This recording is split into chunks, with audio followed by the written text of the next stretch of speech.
ان اللہ وملائکتہ یصلون علی النبی یا ایہا الذین آمنوا صلوا علیہ وسلموا تسلیما۔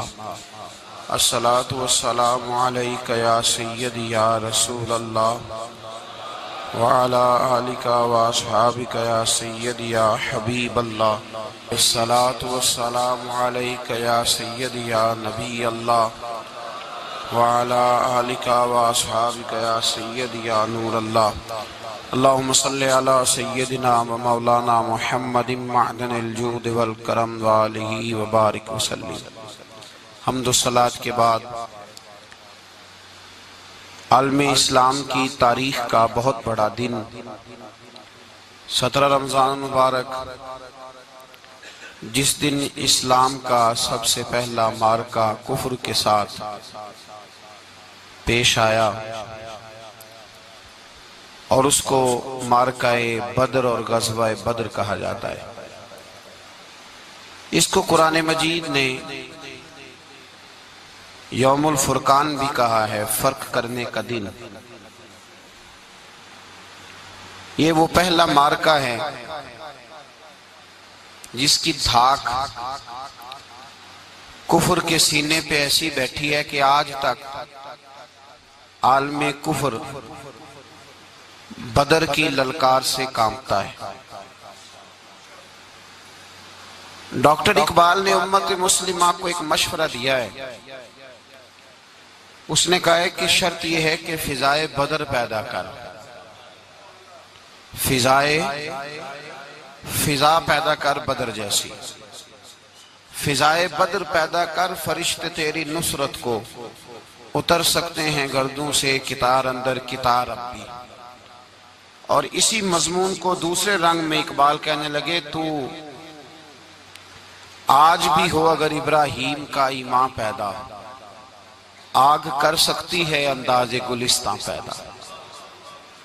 عالم اسلام کو یوم الفرقان، غزوہ بدر کی للکار یاد رکھنی چاہیے۔ ملت کے جوانوں کو بدر کا سبق اور بدر کا نصاب کبھی نہیں بھولنا چاہیے۔ ہمیں آج جو درس دیا جاتا ہے وہ درس فلسفہ ہے۔ جو پیغام کفر کے مقابلے میں ہمیں بتلایا جاتا ہے وہ پیغام ہے مصلحت کوشی کا، وقت گزاری کا۔ ابھی دیکھو غزوہ بدر کا پس منظر مسلمانوں کو یہ سبق دیتا ہے کہ جب فضا پیدا ہو جائے تو اللہ مدد کر دیا کرتا ہے۔ جب فضا پیدا ہو جائے تو پھر اللہ مدد فرماتا ہے۔ جب فضا پیدا ہو، جب مدد کی فضائی پیدا نہ ہو، قرآن مجید فرقان حمید سورہ آل عمران میں سے جو آیہ کریمہ میں نے تلاوت کی تو اس میں اللہ تعالیٰ نے بدر کا ذکر فرمایا ہے۔ فرمایا وَلَقَدْ نَصَرَكُمُ اللَّهُ بِبَدْرٍ وَأَنْتُمْ أَذِلَّةٌ، فرمایا تحقیق ہم نے بدر میں تمہاری مدد کی حالانکہ تم تو کمزور تھے۔ ہم نے بدر میں تمہاری مدد کی، تم تو کمزور تھے۔ میدان بدر کے اندر اللہ تبارک و تعالیٰ نے مدد فرمائی، نصرت فرمائی مسلمانوں کی، اور ایسی کامیابی دی کہ پورا کفر جو اس وقت موجود تھا وہ کانپنے لگا کہ مسلمانوں کے پاس اتنی قوت کہاں سے آ گئی، اتنی طاقت کہ یہ کس طرح مالک ہوئے۔ بغور سمجھیے گا بات کو، ذرا تھوڑا سا پس منظر سمجھ لیں۔ 15 سال تک اعلان نبوت کے بعد نبی پاک صلی اللہ علیہ وسلم نے کسی جنگ کی، کسی لڑائی کی اجازت نہیں دی، کسی قسم کی منع فرمایا، بلکہ فرمایا لکم دینکم ولی دین، تمہارا اپنا دین ہے ہمارا اپنا دین ہے، منع کر دیا گیا۔ مسلمان ہجرت کر کے آ گئے مکہ سے مدینہ، لیکن یہاں بھی قریش مکہ اور کفار مکہ نے عالم اسلام کو، مسلمانوں کو، نبی پاک صلی اللہ علیہ وسلم کو سکون سے بیٹھنے نہیں دیا، پریشان کرتے رہتے تھے۔ اور اس پریشانیوں میں سے ایک بڑی پریشانی جب تک آپ بات کے پس منظر کو نہیں سمجھیں گے آپ کو اصل مضمون سمجھ میں نہیں آئے گا۔ پریشان کرتے تھے مسلمانوں کو، مدینے آ کر پریشان کرتے۔ دنیا کا ایک مزاج ہے، جو آدمی اپنا دروازہ بند کر لیتا ہے لوگ اسے بزدل سمجھتے ہیں، حالانکہ بزدل اور صلح پسند میں فرق ہوتا ہے۔ بزدل اور ہوتا ہے، صلح پسند، کچھ لوگ صلح پسند ہوتے ہیں، لوگ انہیں بزدل کا طعنہ دیتے ہیں۔ تو جو آدمی دروازہ بند کر لیتا ہے نا یا تھوڑا سا احتیاط کرتا ہے تو لوگ سمجھتے ہیں کہ یہ بزدل ہے، کمزور ہے، میں نے ڈانٹا ہے تو بھاگ گیا ہے، حالانکہ ایسا نہیں ہوتا، وہ شخص صلح پسند ہوتا ہے۔ میرے رسول کریم سید عالم صلی اللہ علیہ وسلم کی ذات صلح پسند ہے۔ حضور علیہ السلام نے صلح کو اہمیت دی ہے، اور وَصُلْحُ خیر، صلح ہی بہتر ہے۔ انہی لفظوں کے ساتھ محبوب نے ہمیں تعلیم ارشاد فرمائی ہے، صلح کو درجہ دیا ہے۔ تو 15 سال تک کوئی لڑائی نہیں لڑی۔ اب انہوں نے سمجھا شاید مسلمان بزدل ہیں، یہ تو تلوار ہی نہیں اٹھاتے، یہ تو شاید جانتے ہی نہیں اس فن کو، ان کو تو خبر ہی نہیں۔ یہ کیا کرتے کہ مسلمانوں کو مدینے آ کے تنگ کرتے، گھر تک آ جاتے۔ مکے کے قریش مدینے کے قریب آ کے مسلمانوں کو لوٹ کے لے جاتے۔ کئی دفعہ ایسا ہوا کہ انہوں نے آ کر کے یہاں سے بکریاں، اونٹ اور کئی اور چیزیں چوری کر کے لے گئے۔ تو مسلمان پریشان رہنے لگے۔ اللہ پاک نے طاقت دے دی، قوت دے دی مسلمانوں کو۔ حضرت عمر فاروق جیسے لوگ کلمہ پڑھ گئے، حضرت امیر حمزہ جیسے لوگ آ گئے، حضرت ابو عبیدہ بن جراح جیسے لوگ آ گئے، حضرت سیدنا سعد بن ابی وقاص جیسے دلیر اللہ نے عالم اسلام کو عطا فرمائے۔ قوت آ گئی۔ حرِّض المؤمنین علی القتال، محبوب اختیار کرے مومنوں کو لڑائی کے لیے۔ ایک قافلہ آ رہا تھا، ابو سفیان مال لے کے ایک سفر پہ نکلا ہوا تھا، اس میں قریش کے سارے لوگوں کا مال تھا۔ اس زمانے میں بھی پارٹنر بن کے کاروبار ہوتا تھا، سارے مکے والے ایک بندے کوئی مال دے کے بھیج دیتے تھے، میرا بھی بیچ آنا، میرا بھی بیچ آنا۔ وہ سال کے بعد ایک ہی جاتا تھا، سارے جا کے۔ عرب کے جاہل معاشرے کے اندر بھی دھوکہ کرنا اور جھوٹ بولنا عیب سمجھا جاتا تھا، لوگ کسی کے پیسے پر نظر نہیں رکھتے۔ یہاں معاذ اللہ لوگ کلمہ پڑھ کے اس بات کا خیال نہیں رکھتے کہ مال کس کا ہے اور ہم کس طرح سے اسے استعمال کرنا ہے۔ تو ابو سفیان سب کا مال لے کے نکلے۔ جب یہ مدینے کے واپس آ رہے تھے نا، شام سے ہجرت کر کے مدینے کے پاس سے گزرنے لگے، تو اللہ کے رسول سید عالم علیہ السلام نے مسلمانوں سے کہا کہ چلو ہم بھی ان کا ایک قافلہ روک لیں، انہیں احساس دلائیں کہ تم ہمارے ساتھ زیادتی کرتے ہو تو بازو میں ہمارے بھی قوت ہے۔ اس ارادے کے ساتھ حضور نکلے۔ ابو سفیان بڑے تیز آدمی تھے، کسی نے خبر کر دی کہ وہ تو آ رہے ہیں تیرا قافلہ روکنے کے لیے۔ اب حضور سید عالم جب چلے مدینہ منورہ سے تو 313 لوگ حضور کے ساتھ تھے۔ کتنے جی؟ بولیے 313۔ تحقیق یہ ہے کہ 312 تھے، حضرت عثمان غنی کو شامل کیا گیا بدریوں میں، لیکن حضور انہیں چھوڑ گئے تھے، اس لیے کہ ان کی زوجہ اور نبی پاک کی پیاری صاحبزادی بڑی علیل تھی، فرمایا تو میری بیٹی کے لیے رہ جا۔ تو 313 لوگ حضور لے کے نکلے، 6 زرہیں، 8 تلواریں، چند گھوڑے۔ خود رسول پاک صلی اللہ علیہ وسلم جس گھوڑے پہ تھے، گھوڑا ایک تھا، سواریاں 3 تھی۔ حضرت مولا علی بھی تھے، جناب زید بھی تھے، نبی پاک بھی تھے۔ فرمایا کبھی تو بیٹھے گا، کبھی علی بیٹھیں گے، کبھی زید بیٹھیں گے، کبھی میں بیٹھوں گا۔ جب حضور کی پیدل چلنے کی باری آتی تو حضرت زید عرض کرتے حضور نہیں آپ بیٹھ جائیں، میں پیدل چلتا ہوں۔ حضرت علی کہتے حضور آپ بیٹھ جائیں، میں پیدل چلتا ہوں۔ تو حضور فرماتے تمہیں ثواب کی زیادہ ضرورت ہے، مجھے بھی تو ضرورت ہے نا۔ تو رسول کائنات سید عالم صلی اللہ علیہ وسلم بھی پیدل چلتے، یہ تھوڑا سا سامان لے کے نکلے۔ ابو سفیان کو اطلاع ہو گئی کہ وہ تو آ رہے ہیں۔ ابو سفیان نے ایک آدمی کو دوڑایا۔ اس زمانے میں جب کوئی بری خبر دینی ہوتی تھی تو وہ آدمی اپنے کان میں سوراخ کرتا تھا، لہو نکال لیتا تھا۔ وہ جس آدمی کو بھیجا اس نے اپنے کانوں سے لہو نکالا، اپنے اونٹ کے کان کاٹ ڈالے۔ چیخے مارنے لگا، مکے والوں دوڑو، مسلمانوں نے تمہارا قافلہ لوٹ لیا ہے، بھاگو۔ اب وہ تو پہلے دلیر تھے کہ یہ ہم سے چھپتے پھرتے ہیں شاید معاذ اللہ۔ انہوں نے کیا کیا کہ 1000 کا لشکر، ہر آدمی کے پاس گھوڑا، ہر آدمی کے پاس تلوار، نیزہ، سارے عتبہ، عتیبہ، شیبہ، ابو البختری، امیہ بن خلف، ابو جہل، سارے اکٹھے ہو کے آئے اور نکلے میدان بدر کی جانب۔ ادھر ابو سفیان اس آدمی کو بھیج کے تو دریا کے رستہ ہی بدل گیا، مدینے کے رستے آیا ہی نہیں، خود بچ گیا۔ اور جب بچ کے نکلا نا تو اس نے ایک آدمی بھیجا کہ قافلہ محفوظ ہو گیا ہے، تم لوگ فکر نہ کرو۔ اس نے جا کے پیغام دیا ابو جہل کو کہ ابو سفیان کہتا ہے میں بچ گیا ہوں، مجھے کوئی خطرہ نہیں، اب تم لوگ کسی قسم کی تکلیف نہ کرو، تکلف نہ کرو، واپس چلے جاؤ۔ ابو جہل کہنے لگا نہیں، اب تو ہم واپس نہیں جائیں گے، اب تو ہم ان کا کچھ کر کے ہی جائیں گے۔ سمجھ آ رہی ہے میری باتوں؟ پس منظر سمجھ میں آ رہا ہے؟ اب نہیں واپس جانا، نکلے ہیں تو کچھ کریں گے۔ اب جب میدان کے اندر آنے کے لیے تیاری ہو رہی ہے، ادھر سے پتہ چل گیا، نبی پاک صلی اللہ علیہ وسلم کو اطلاع ہوئی کہ ابو سفیان تو اپنا لشکر بچا کے، قافلہ بچا کے لے گئے، لیکن قریش بضد ہیں آنے کے لیے۔ نبی پاک صلی اللہ علیہ وسلم نے ایک جگہ پہ تمام مسلمانوں کو جمع کیا۔ یہ بات قابل غور ہے۔ حضور نے فرمایا بھی 1000 کا لشکر اسلحے سے لیس ہو کے آ رہا ہے، تم 313 ہو، تمہارا ارادہ کیا ہے؟ نہ تمہارے پاس زرہیں ہیں، نہ تلواریں ہیں، نہ تمہارے پاس نیزہ ہے، نہ تیر ہے، کیا کرنا ہے؟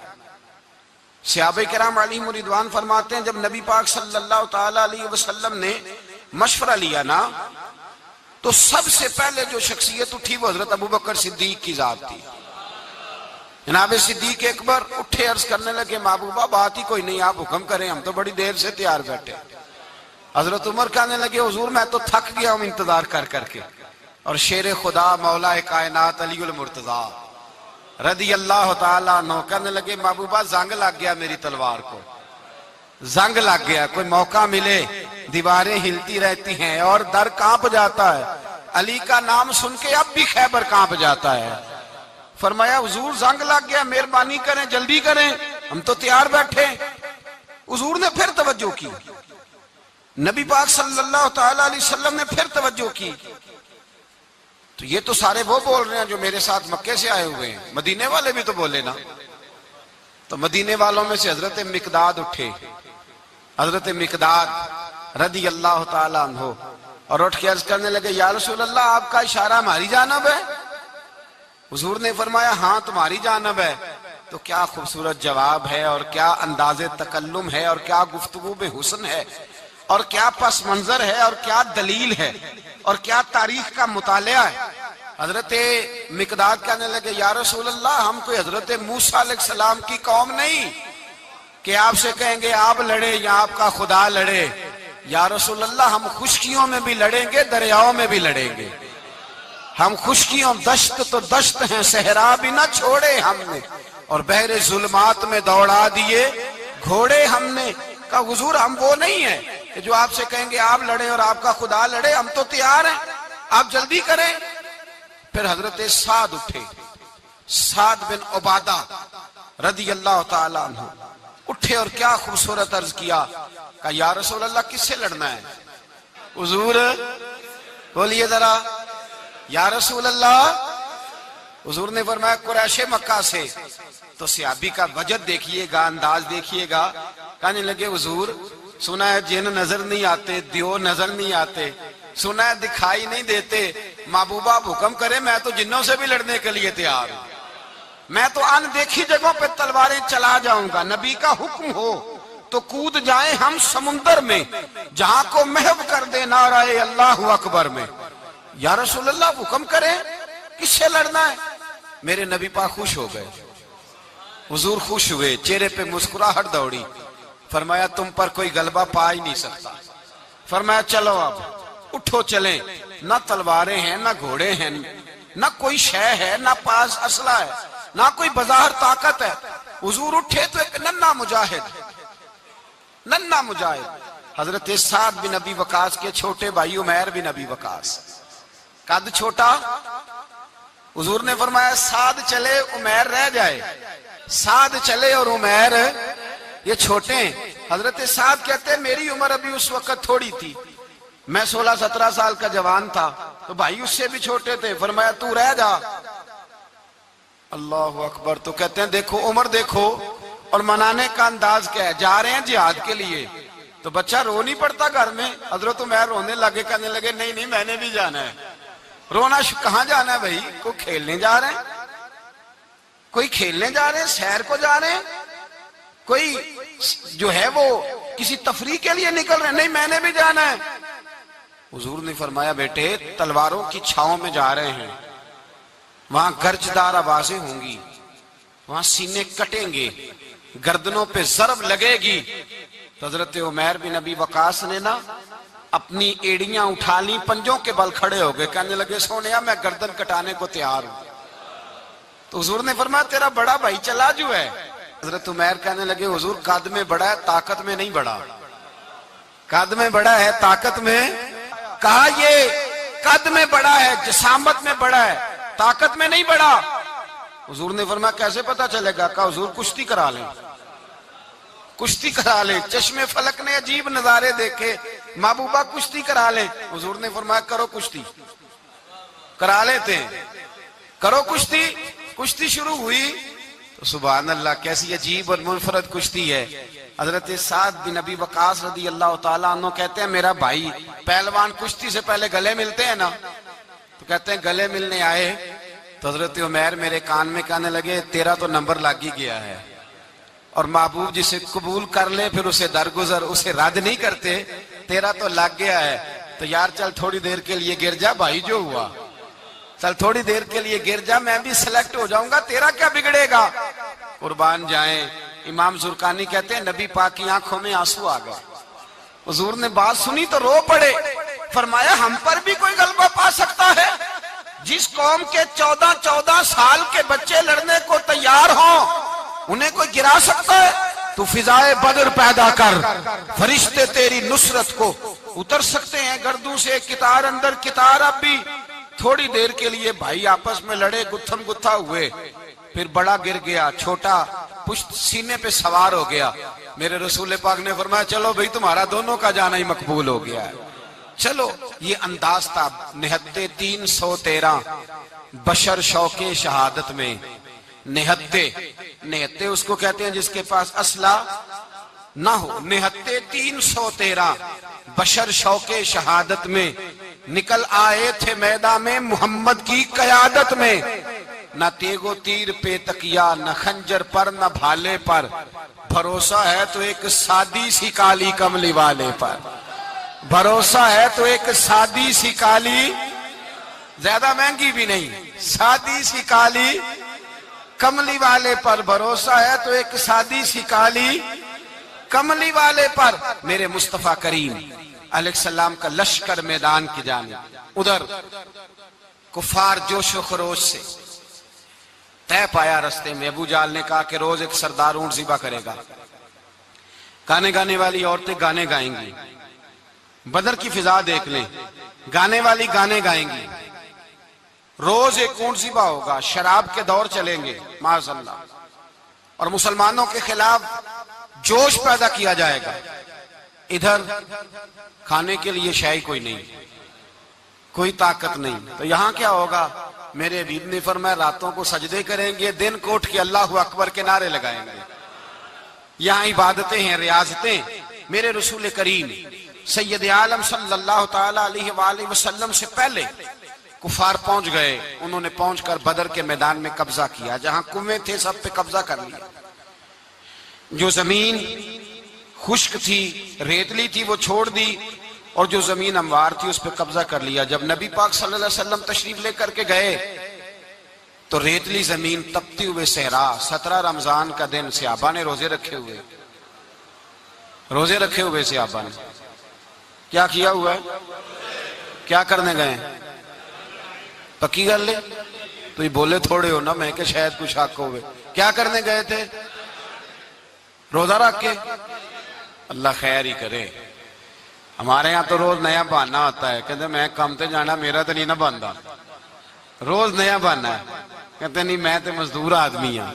کس طرح کی بات کرتے ہو؟ اللہ نے فرض کیا ہے تو اس کا مطلب ہے کہ گزارا ہو سکتا ہے، چل سکتا ہے، تبھی تو فرض کیا ہے۔ حضور نے فرمایا روزے کھول دو بھائی، پر کون کھولے؟ کوئی نہیں تیار۔ اب اللہ کے رسول نے خود گھوڑے کے اوپر بیٹھ کر کھجور کھائی دوپہر کے وقت، جب حضور نے کھولا تو تب سب نے کھولا۔ 17 رمضان نبی پاک صلی اللہ علیہ وسلم کے آنے سے پہلے انہوں نے کنووں پہ بھی قبضہ کر لیا، ہموار زمین، حضور آئے تو ریتلی زمین ملی، وہیں صحابہ نے ڈیرے لگائے۔ اب پانی کوئی نہیں، کوئی شے نہیں، تپتا ہوا صحرا، اوپر سے سورج گرمی برسا رہا ہے۔ حفیظ جلندری کہتے ہیں کہ زمین دعا مانگنے لگ گئی، زمین دعا مانگنے لگی، زمین کہنے لگی خدا بندہ مہربانی فرما، تیرے رسول آئے ہیں تو اب ذرا مجھے ٹھنڈا نہیں کر دیتا۔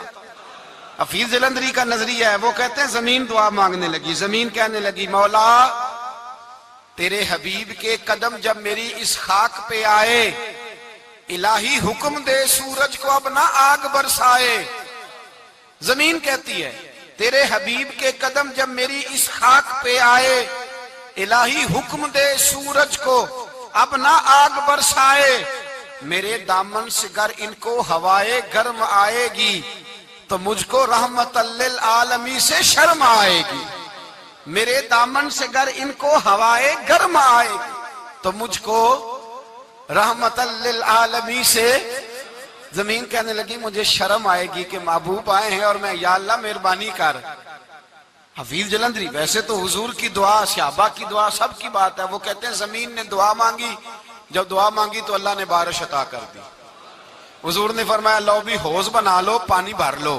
صحابہ کہتے ہیں چھوٹے چھوٹے حوض بنا لیے، پانی ہم نے ان کے اندر جمع کر لیا، جانوروں کو پلایا، خود بھی ہم نے وہ پانی رکھا وضو کے لیے، غسل کے لیے۔ فرماتے ہیں اب ریتلی زمین تھی تو سمجھ لیں بارش پڑنے سے پکی ہو گئی، ان کی جانب کیچڑ ہو گیا، پانی ختم ہو گیا، کافروں کی طرف ختم ہو گیا۔ یہاں حالات اس طرح کے ہیں کہ یہاں پانی جمع ہے، وہاں ختم ہوا، اور تاریخ کا عجیب حوالہ دیکھیں، حضور کو شہید کرنے آئے 2 کافر رات کو چپکے سے اس حوض سے پانی پی رہے تھے جو مسلمانوں کا حوض ہے۔ ایک صحابی کہنے لگے حضور کافر پانی پی رہے ہیں، ہمارے حوض سے ماروں؟ حضور نے فرمایا نہیں، کافر ہوئے تو کیا ہوا، مخلوق تو ہے نا اللہ کی، پینے دو، پینے دو، ہمارے دروازہ رحمت سے کوئی خالی جا سکتا؟ ایسا کی تیری خیر تیرے میں کدے کی خیر، ایسی پلا کہ جس کا نشہ عمر بھر رہے، اور پلا کے گرانا تو سب کو آتا ہے، مزہ تو تب ہے کہ گرتوں کو تھام لے ساکی۔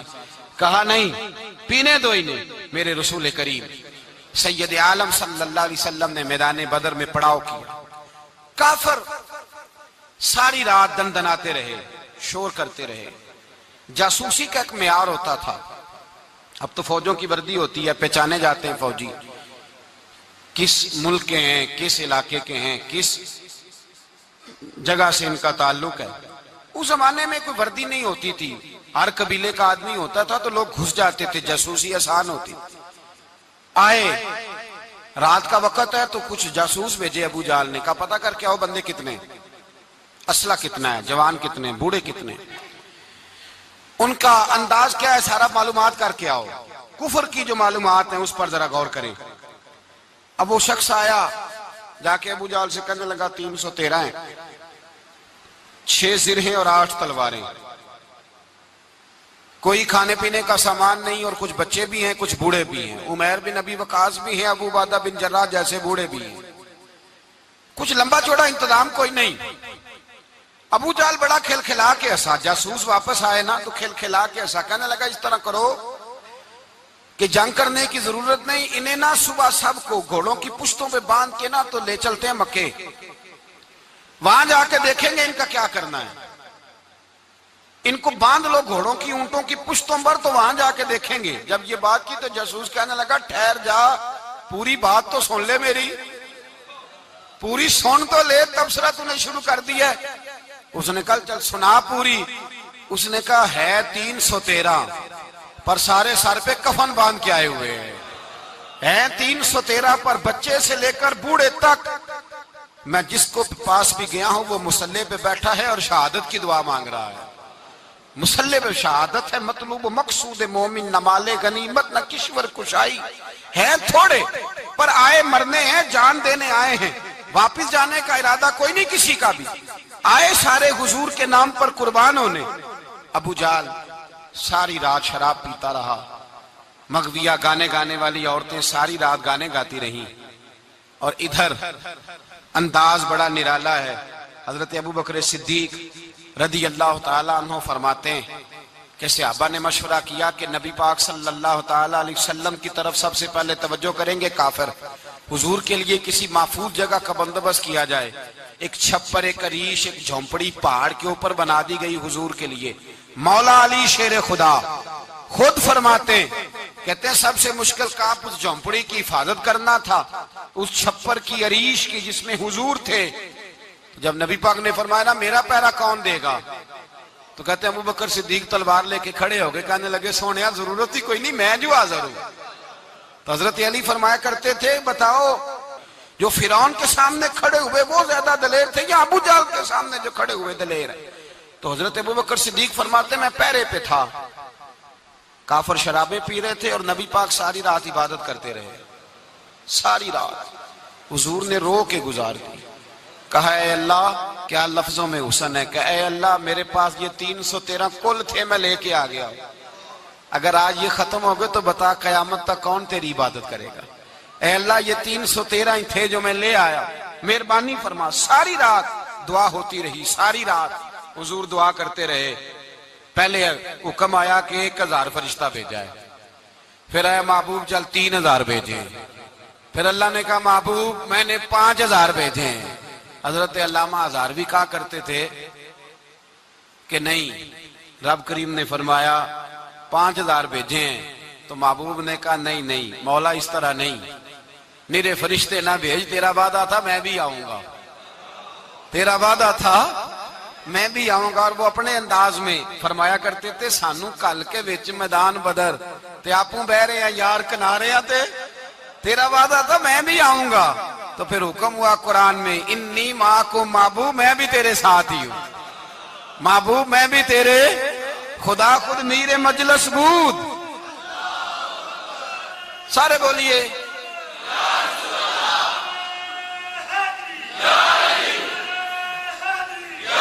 بھئی. آج تو دن ہے نا نعرے لگانے کا، یوم البدر منا رہے ہیں، تو آج تو ٹھنڈا ٹھنڈا نعرہ نہ لگائیں. میں نے اپیل کی تھی کہ نعرہ تحقیق بھی لگایا کریں.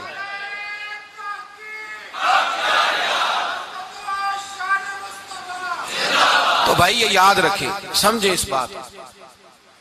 فرمایا حضرت ابو بکر صدیق فرماتے ہیں پہلے 1000 پھر 3000 پھر 5000 فرشتے آئے، اور جوک در جوک فرشتے آئے. کہتے ہیں سرکار ساری رات روتے رہے، ساری رات. تیرے صرف اسلحے سے ہی اللہ کی مدد نہیں آئے گی، تو نے ایٹم بم بنا لیا اور توفیق عید کی نماز کی بھی نہیں، اس سے تھوڑی مدد آئے گی. میرے مصطفیٰ کریم سید عالم صلی اللہ علیہ وسلم نے فرمایا امت کو درس دیا، اسلحہ بھی جمع کرنا، طاقت بھی اکٹھی کرنا، صفیں بھی بنانا، اپنے اندر اتحاد بھی پیدا کرنا. لیکن اگر تم نے کفر پر غلبہ حاصل کرنا ہے تو اس کے لیے خدائی مدد کی ضرورت ہوگی. اگر تم سے اللہ کی مدد روٹ گئی تو جتنے مرضی اسلحے جمع کرتے پھرو، جتنی مرضی طاقتیں اکٹھی کرتے پھرو، جس قدر مرضی تم ایٹم بم بناتے پھرو، جب خدائی مدد ہی تمہارے ساتھ نہیں تو کیسے نظام چلے. تو حضرت ابو بکر صدیق فرماتے ہیں ساری رات، حتیٰ کہ میں بے چین ہو گیا.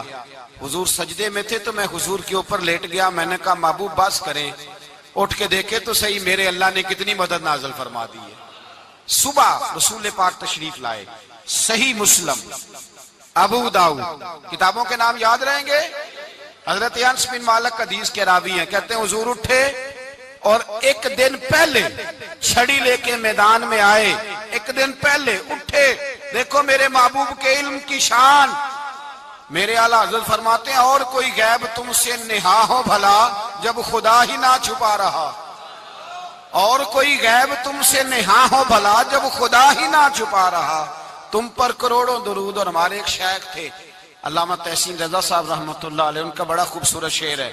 وہ فرمایا کرتے تھے علم غیب رسول کے منکر اس حقیقت کو بھول جاتے ہیں، غیب مانا کہ راز ہے لیکن راز اپنوں سے کب چھپاتے ہیں، راز مانا غیب مانا کہ راز ہے لیکن راز اپنوں سے کب چھپاتے ہیں۔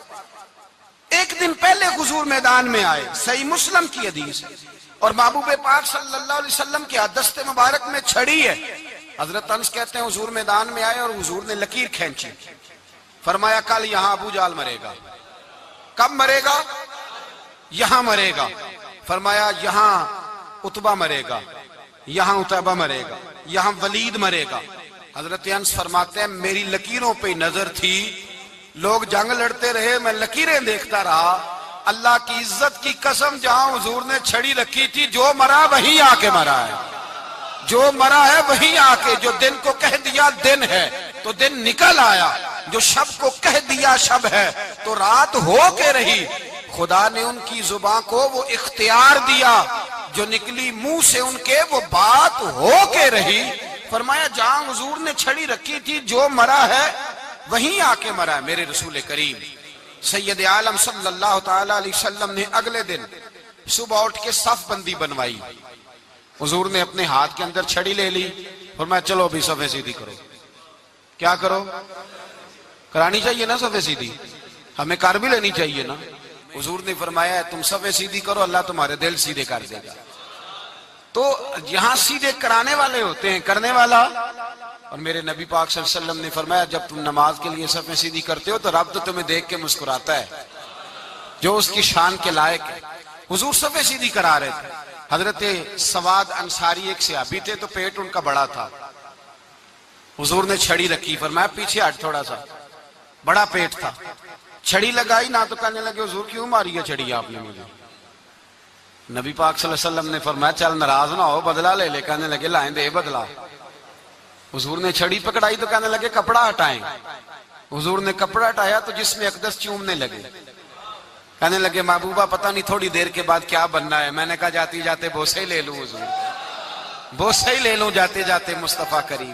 اور یہ واقعات کئی صحابہ کے، حضرت عکاشہ بن محسن کا بھی ہے اور بھی کئی لوگوں کا۔ میرے رسول پاک علیہ السلام میدان بدر میں، بدر کی فضا عرض کر رہا ہوں، دو صحابی تھے، ایک کا نام حضرت حذیفہ بن یمان اور ایک کا نام حضرت حسیل۔ یہ دو صحابی ہیں رسول پاک صلی اللہ علیہ وسلم۔ یہ کہیں سے آ رہے تھے واپس، ابو جال کی ملاقات ہو گئی۔ جنگ میں جا رہے ہو، اپنے نبی کے لیے آئے ہو، مدد کرو گے؟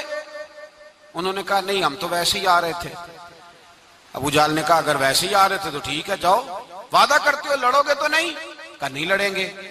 یہ دونوں وعدہ کر کے آ گئے حضور کے پاس، کہا یا رسول اللہ ہم نے اس سے وعدہ کر لیا ہے لیکن ہمارا ارادہ تو لڑائی کرنے کا ہے، ہمیں تو یہاں کے پتہ چلا ضرورت پڑی ہے۔ تو نبی پاک صلی اللہ علیہ وسلم نے فرمایا تم نے وعدہ کر لیا اب تم نہیں لڑو گے۔ کہا یا رسول اللہ کافر سے وعدہ کیا ہے۔ میرے نبی پاک نے فرمایا کیا تو مومن نے ہے نا۔ کس نے کیا ہے؟ اللہ اکبر۔ کوئی وعدوں کی پاسداری نہیں کرتا۔ میدان بدر میں جہاں ایک ایک فرد کی ضرورت ہے، ایک ایک فرد کی، وہاں رسول پاک نے فرمایا مومن نے وعدہ کیا ہے لہٰذا ہم دو مجاہد کاٹتے، فرمایا تم بیٹھ جاؤ تم نہیں لڑو گے۔ اب دونوں لشکر آمنے سامنے ہوئے، آمنے سامنے۔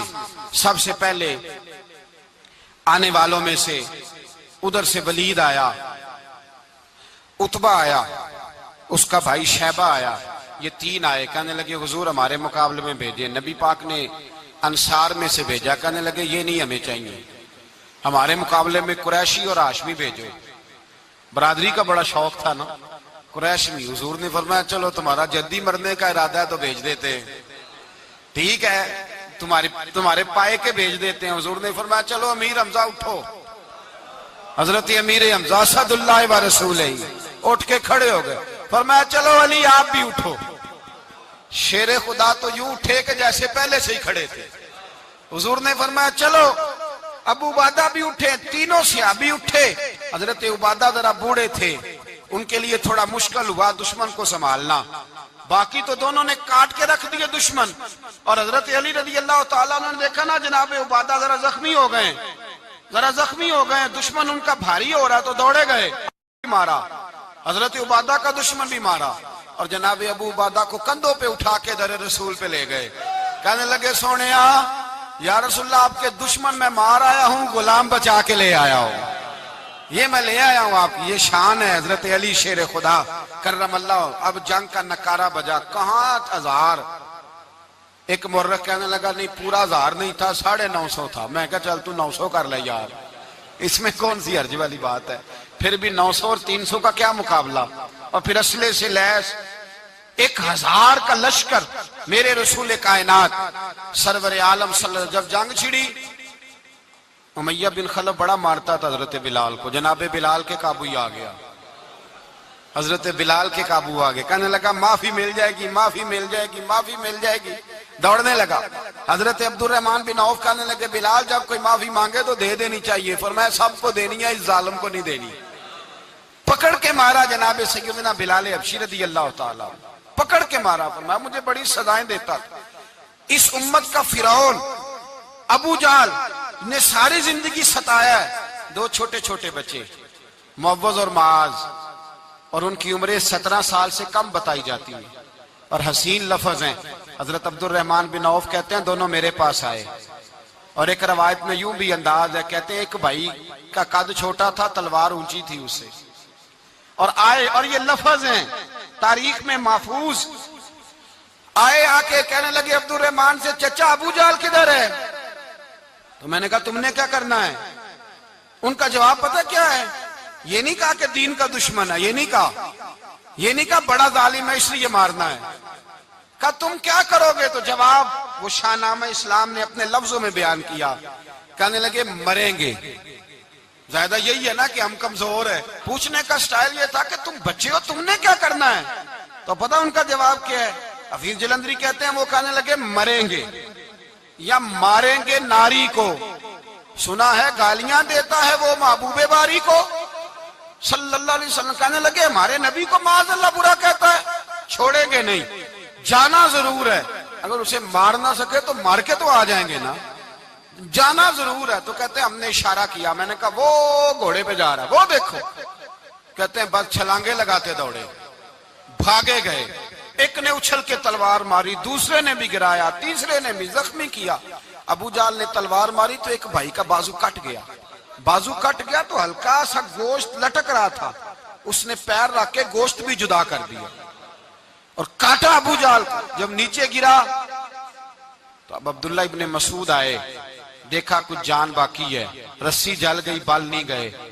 حضرت عبداللہ ابن مسعود جب گلا کاٹنے لگے تو کہنے لگا ذرا نا گردن نیچے سے رکھ کے کاٹنا، گردن ذرا نیچے رکھ کے کاٹنا۔ فرمایا کیوں؟ کہنے لگا ذرا سردار ہوں، گردنوں میں پڑی گردن میری اونچی نظر آنی چاہیے، رسی جل گئی پر بال، کہنے لگا ایسا نہ ہو غلاموں میں پڑی ہو تو چودھری کی گردن لہدہ ہی نہ نظر آئے، ذرا نیچے سے رکھ کے کاٹنا۔ حضرت عبداللہ ابن مسعود رضی اللہ تعالیٰ انہوں نے گردن کو کاٹ ڈالا۔ میرے بھائی اب جنگ ختم ہونے لگی آہستہ آہستہ، دونوں بچے اپنی تلواریں لے کے در رسول پہ آئے، ایک کہنے لگا میں نے مارا ہے، دوسرا کہنے لگا حضور میں نے مارا ہے۔ حضور نے فرمایا تلواریں دکھاؤ، خون کس کو لگا ہے؟ جب خون دیکھا تو دونوں کو ایک جتنا لگا تھا۔ میرے حبیب مسکرائے، فرمایا تم دونوں نے مارا ہے، تم دونوں نے مارا ہے۔ میرے رسول پاک سید عالم صلی اللہ تعالیٰ علیہ وسلم نے دیکھا امیہ بھی مر گیا، ابو البختری، عتبہ، عتیبہ، شیبہ، امیہ بن خلف، بڑے بڑے دشمن مر گئے، 70 کے قریب قتل ہوئے، 70 کے قریب گرفتار ہوئے، باقی بھاگ گئے، 14 صحابہ صرف شہید ہوئے۔ ان کے جو مر گئے نبی پاک نے کنویں کے اندر پھینک دیے، اور کنویں کے سرانے کھڑے ہو کے ذمہ داری سے، سیاستہ کی روایت عرض کر رہا ہوں، ذمہ داری سے حضور نے بدر کے کنویں پہ کھڑے ہو کے فرمایا او کافرو، او فلاں بن فلاں، او فلانے کے بیٹے فلانے، تم نے دیکھ لیا میرے رب کے وعدے کتنے سچے ہیں؟ حضرت عمر کہنے لگے حضور مردوں سے آپ باتیں کر رہے ہیں؟ تو نبی پاک نے فرمایا عمر جتنا تم سن رہے ہو اتنا یہ بھی سن رہے ہیں، اگر کافر سن سکتے ہیں تو داتا علی اجمیری نہیں سن سکتے، اگر کافر سن سکتے ہیں تو معین الدین اجمیری نہیں سن سکتے؟ کہاں بیٹھ کے تو عقیدہ پڑھتا رہا ہے؟ اگر مشرکوں بے ایمانوں کا آواز آتی ہے تو کیا حضرت ابو ہریرہ اپنی قبر میں نہیں سنتے؟ غوث اعظم جیلانی نہیں سنتے؟ میرے اعلیٰ حضرت کا عقیدہ ہے، وہ فرماتے ہیں واللہ وہ سن لیں گے، اور فریاد کو پہنچیں گے ہم. اتنا تو ہو کوئی فریاد کرے دل سے, اتنا تو ہو کوئی فریاد کرے دل سے. اور اگر کافر اور بے ایمان کنویں میں گرا سن سکتا ہے تو کیا آمنہ کا لال اپنے مزار میں نہیں سن سکتے؟ کہاں سے لوگ عقیدہ لے آتے ہیں؟ میرے نبی پاک نے فرمایا سنتے ہیں. سلام دیتے ہو جب قبرستان جاتے ہو؟ کیا کہتے ہو؟ سلام کس کو کہا جاتا ہے؟